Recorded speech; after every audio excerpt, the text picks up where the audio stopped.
Hey guys, welcome back to the channel. I'm Tashina. And I'm Portia. And this is the dark side of humans. I know it's been a while.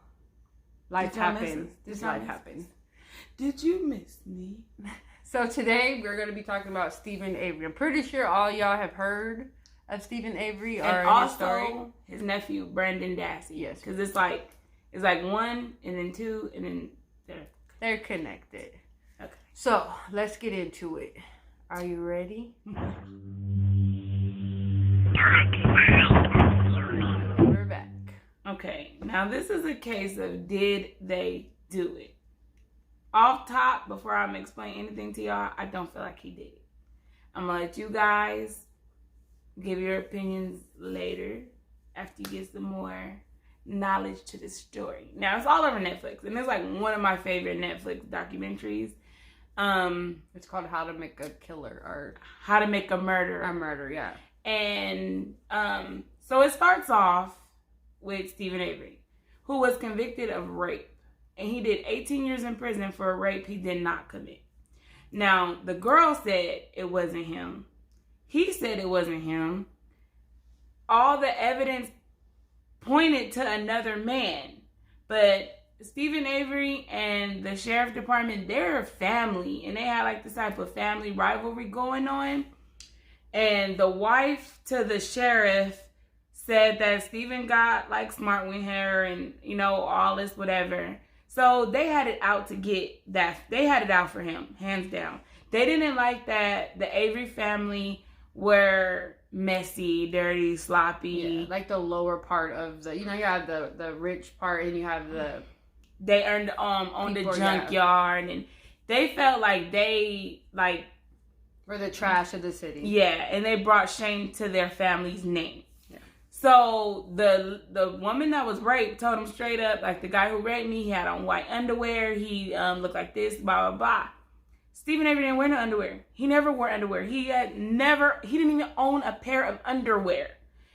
He had an alibi to where he was at, which was his girlfriend's house.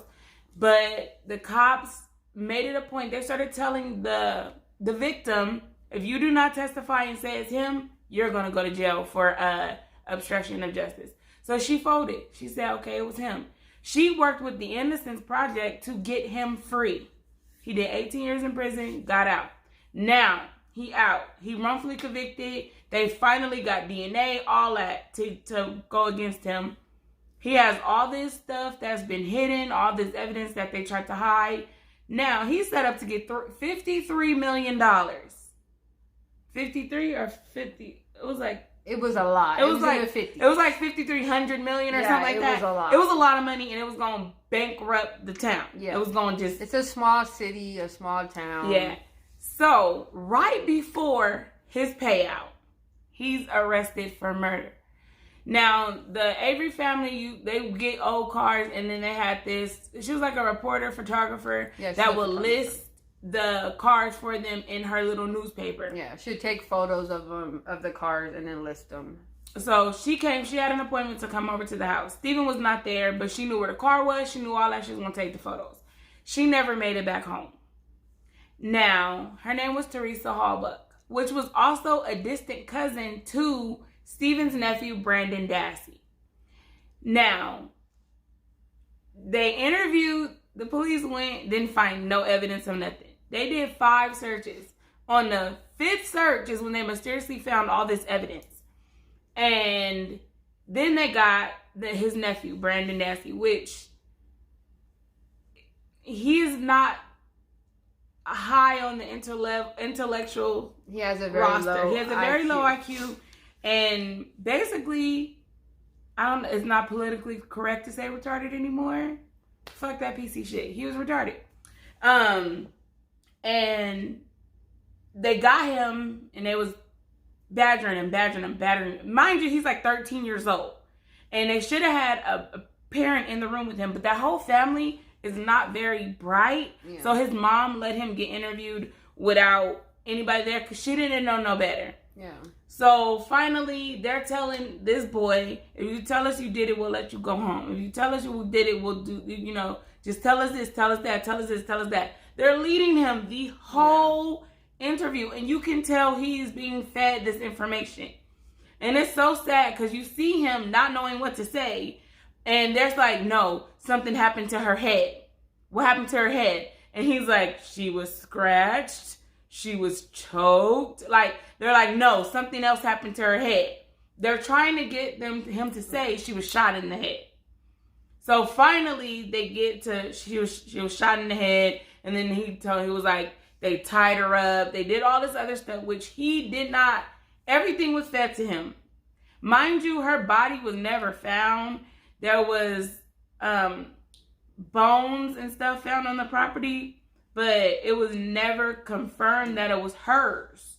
So they arrest Steven after the nephew say, oh yeah, me and my uncle tied her up, shot her in the head, raped her, beat her, did all this stuff, cut her body up, and burned her in the fire pit. So then they go arrest Steven. They arrest him and they take his blood. So now, mysteriously, they find her car out of, I don't know, it's like somebody was walking and found the car. And then they found the car and Steven had a cut on his finger. And so, like, by where the key is, there was, like, blood, like, splashed there. So this cut was not deep enough to make blood fly like that. So it's Steven's blood. Now, it was evidence found that the blood that they took, they aged it. The blood was like younger than how do I explain it? Okay, so they aged like how old the blood was. The blood should have been like 3 weeks old if he would have killed her, but it was like 5 days old. Yeah. So, and then they was like that under her trunk, it was his sweat on her latch. But it wasn't his sweat, it was his saliva. So you mean to tell me they had all his stuff in custody because they swabbed them, they did all, and they put his saliva under the hood. So you tell me he licked the hood up? And when they found the vial of blood in evidence, there was a hole punctured in it. So that's the blood that they splashed on her car to tie him to it. Now, mind you, then where they found the car, like they had this big old property. They found the car at the end of the property where anybody could have just drove the car in and parked it there. And people kept telling them they had seen Steven. Like, there's no way he could have tortured this woman for hours and then went and had a beer at the bar. Yeah. Like, it didn't add up. But they started, like, scaring people, saying to not testifying against Steven. And then they said they found her blood or something in his trailer. But the first 3 times they went in that trailer, they didn't find no blood. Somebody broke into Steven's trailer because he's coming home and he says he's seen headlights like squaring off from his trailer. And that somebody used something to open the door because the door was like scratched up, like somebody was trying to get in it. And then mysteriously, oh, now there's blood in the sink. And then the cops come in right after that and do another search of the house. After they already did 3 searches, they did a 4th search and they mysteriously found blood. So then they took that blood and they said it matched Teresa. And then they arrested him. When he was in jail, they went back in. And then they mysteriously found like a hair or something of hers that they didn't find before on the, it was a bunch of bullshit. Yes, a lot. Now, they've been in jail for years. Brandon Dassey, the only reason why Steven's in jail really though is because Brandon Dassey said they did it. And all the other stuff was like, it was thrown out because it was found that they lied about it. Because Brandon said that him and Steven did it, that's the only reason why they're both in jail. So Brandon's appeal attorneys got it to where his confession got overturned and he was supposed to be released from prison. Because they seen the videos and they're like, there's no way this boy knew none of this. So multiple trial judges threw out the conviction and he was supposed to be released. The day he's supposed to be released, the district attorney put something in with some other lawyer or some other judge that granted him to keep this baby in jail. Now, I say baby, if people be like, oh, he's a murderer. He's not. He's not a murderer. Neither one of them did kill this girl. Now, my theory, if someone in the Avery family or the Dassey family did do it, I believe it was his brother-in-law and his other nephew. That the police found crazy porn on his computer, all kind of just like very sexual and, you know, not quite right stuff. And the stepdad, which the stepdad was there. The stepdad was there on the property. So, Brandon's stepdad. So, I feel like them two has something to do with it. And then, what makes me feel like this even more is because Steven feels that way too. And he got at his sister. Like, you need to talk to your husband because I feel like he know more than what he's saying. Yeah. And the sister is like, you need to stop putting that out in the air. He's not perfect, but he's not going to do that. And then she said, like, I don't want to lose my husband, so I'm going to be by his side regardless. So stuff she was saying, just it kind of made it seem like she knew he might have been in on it. Yeah. Now, what you think about this situation? Okay, so the whole situation I think is bullshit. Okay, this man then spent 18 years in prison wrongfully convicted. He's not the sharpest tool in the shed. Mm-hmm. Everything he's ever done, he has confessed to it. Mm-hmm. There's times when he was drunk and he threw a cat in the fire, trying to show off in front of his friends. You know, when he confessed, everything he's ever did, he's confessed to. Right? He's never been violent. He got in bar fights, all this other stuff. Two, he's never showed any signs of murders. He's never showed, even when he was in jail, when he was in prison, he didn't hurt nobody. He didn't get in no fights. A model prisoner. There is no violent tendencies that he had.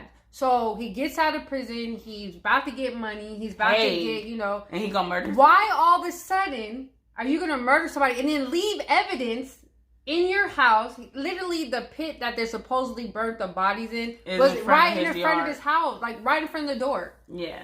So it's like, what sense does that make to me? And then, mind you, when he was in jail for the rape, he could have got off on parole after like 4 or 5 years if he would have said he did it. But he would not admit to something he didn't do because he's like, I didn't rape her. The woman was like fighting to get him. The woman even told him, just say you did it and I'll tell everybody, you know, whatever. He's like, no, I'm not going to confess to a crime I didn't do. He did 18 years in prison for a rape he didn't get. And then him and the lady that he went to jail for raping is cool now. Yeah. She's trying to help him get out of prison now because she feels like he didn't do it. He never showed. So the violence of the crime, you have to already show violence. You have to already progress to that. That isn't what you do on your first murder. No, you don't not cut a body up. You don't do all that for your first murder.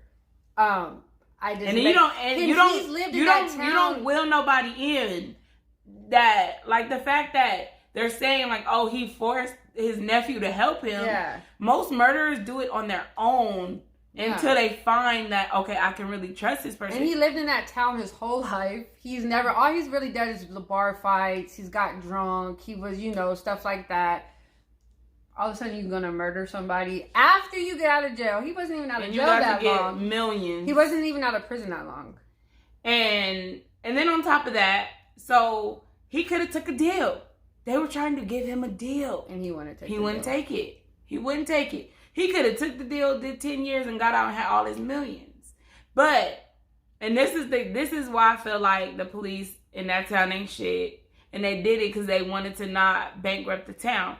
By him going to jail, he can't get all those millions. Yeah. I think he settled for he had to settle it because he couldn't go to court like he was supposed to. And then on top of that, like when he would have a court date for the lawsuit, they wouldn't take him. It was like they was just doing like a lot of sneaky stuff to make it to where he couldn't get all his money and stuff. So he settled for I think it was like $500,000 or something around there. It was enough to just cover. It was only enough to cover his legal fees for this case. Yeah, and I'm pretty sure the police, because the girlfriend that he had, she was there waiting for him when he got out of prison. Now all of a sudden, she's interviewing that he was violent, that he used to beat her all the time. Oh yeah, they were engaged to be married. That he used to do all of a sudden, All of a sudden, the cops gave her some of that $53 million and told her to tarnish his name. His name had to be tarnished as much as they can tarnish it. And she was up on his side up until right before he settled. It was literally like the week before. They were supposed to get married like the next week after he got the money. The week before, he was surprised. He went on TV and they were like, oh, your wife, your girl on here. He's thinking, oh, she's talking good about me. Yeah. He's like, I didn't know we weren't together. I didn't know she felt this way. Yeah. And what was sad is when he went to jail, he lost his wife. He lost his kids. Yeah. It's like because she couldn't handle it with him being in jail. And he was just kind of like, fuck it, just leave, just be free or whatever. And he just lost his whole family. His twins. I mean, he got to see them when they got out, but it was, 18 years. Yeah. They were babies when he went into jail. So now he's in jail again. And now he's not in their life again. All because this small town, these sheriffs don't like his family and don't like him for some reason. The sheriff's wife said he was having sex on top of a car one time. And she didn't like that. So he went to jail for like public indecency. Yeah, indecency. And then she said that he mooned her. But then when he didn't moon her, his pants fell down. He don't wear drawers. But when they, I think it stopped. I think it been stopped. Now, not only did Steven lose years twice, because now he's been in there for 10 years on this case, and he lost 18 on the last. Brandon, he was a little kid, and now he's in his 30s, and he should have been out when he was 26.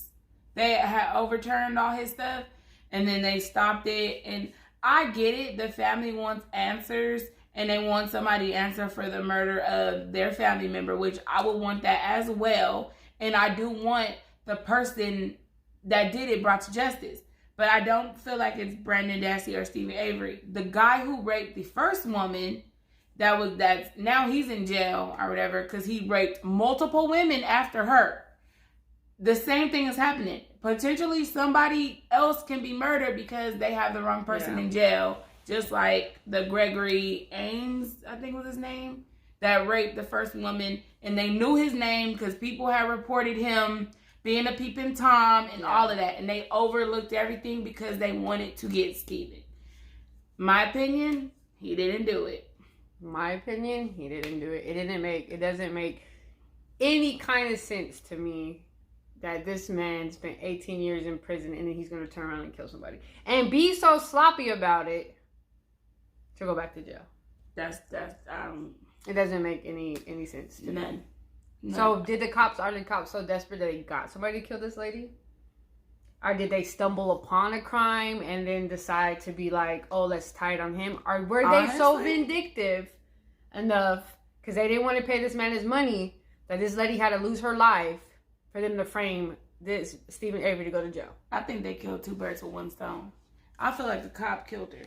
Because the way they was investigating, the way they was moving, is like they found out one of their own did it and they were trying to cover their ass. But they're like, hey, we could stop him from getting all his money at the same time. And we don't like cuts. That's what I'm saying. So, I'm going to let you guys decide. Did they do it? Did he do it? Comment below. Let us know. Go watch it because I know it's a lot of stuff we left out. It's a lot because it's a lot. It's like 8 episodes, so and it's 2 seasons. Yeah, so they go through a lot. So watch the Making a Murder and tell us your opinion, and we'll see you in our next video.